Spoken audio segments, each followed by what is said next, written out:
एक सेठ से लक्ष्मी जी रूठ गई। जाते हुए बोली, मैं यहां से जा रही हूं, अब मेरी जगह नुकसान आएगा, तैयार रहना, और अगर तुम जाते जाते मुझसे कुछ मांगना चाहते हो तो बोलो। सेठ बहुत समझदार था, बड़ी विनम्रता से बोला, माता नुकसान आ रहा है तो आने दीजिए, बस मुझे आप एक वरदान दीजिए कि मेरे परिवार में हमेशा सुख शांति बनी रहे। लक्ष्मी जी मुस्कुराई, तथास्तु कहा और वहां से चली गई। अब उस सेठ की 4 बहुएं थी। कुछ दिनों बाद सबसे छोटी बहू खिचड़ी बना रही थी। उसने खिचड़ी में नमक डाला और अपने काम में व्यस्त हो गई। तभी दूसरी बहू आई और उसने खिचड़ी को बिना चखे ही और नमक डाल दिया और वो भी अपने काम में व्यस्त हो गई। ऐसे एक एक करते तीसरी और चौथी बाकी की 2 बहुएं भी आई, उन्होंने भी खिचड़ी को बिना चखे ही उसमें नमक डाल दिया। अब रात को सबसे पहले सेठ खाना खाने बैठा। जैसे ही उसने खिचड़ी का 1 चम्मच लिया, उसे महसूस हो गया कि इसमें बहुत ज्यादा नमक है, और सेठ जी तुरंत समझ गए कि नुकसान आ चुका है। किसी से कुछ नहीं कहा, चुपचाप खिचड़ी खाई और चला गया। अब सेठ के बाद खाना खाने की बारी आई सबसे बड़े बेटे की।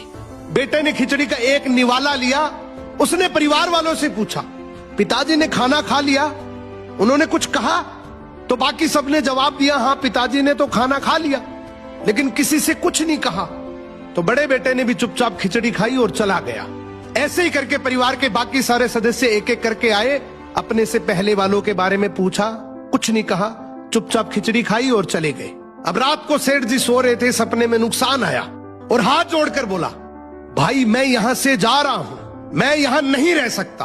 तो सेठ जी ने पूछा, क्यों, क्या हो गया? नुकसान बोला, तुम सबने मिलकर 1 किलो नमक खा लिया, पर मजाल है कोई किसी पर नहीं चिल्लाया, किसी ने गुस्सा नहीं किया, सब शांत रहे।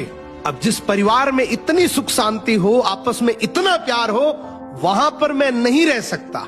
निष्कर्ष कि जिंदगी है तो उतार चढ़ाव, दुख सुख, फायदा नुकसान सब चलता रहेगा, लेकिन जिस परिवार में आपस में लोगों में प्यार है, सुख शांति है, छोटे में आदर, बड़े में बड़प्पन है, उस परिवार का कोई नुकसान, कोई आपदा कुछ नहीं बिगाड़ सकती।